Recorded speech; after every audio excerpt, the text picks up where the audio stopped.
सर्वात मोठी बातमी घडामोडी पाहण्यासाठी चॅनेल सबस्क्राईब करा। आमदार रोहित पवार यांनी मोठा दावा केला आहे। रोहित पवार म्हणाले की मला विलीनीकरणावर बोलायचं नव्हते, पण जर हे दोन पक्ष एकत्र आले असते आणि अजितदादांची इच्छा दोन्ही पक्षांनी एकत्र येण्याची होती, भावनिक दृष्टीने ते विचार करत होते। राष्ट्रवादीचे विलीनीकरण झाले असते तर महाराष्ट्राचं प्रदेशाध्यक्षपद डॉक्टर अमोल कोल्हे यांना देण्यात आले असते। दुसऱ्या गटातील लोकांना विलीनीकरणावर बोलायला भारी वाटते।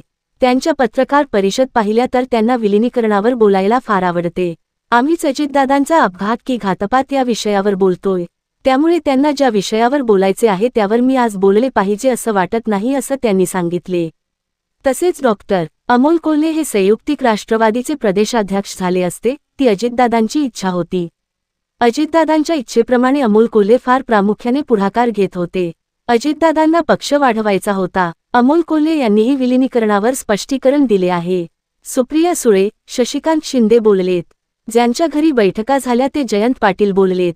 13 बैठका झाल्या होत्या। सीसीटीव्ही फुटेज कुठून घ्यायचे हे सगळ्यांना माहिती आहे। मंत्री लोढा यांच्या घरासमोरचा सीसीटीव्ही बघा, दादा वेगवेगळ्या वाहनातून तिथे आले होते। जयंत पाटील यांनीही स्पष्टीकरण दिले आहे असं रोहित पवारांनी पत्रकार परिषदेत म्हटलं।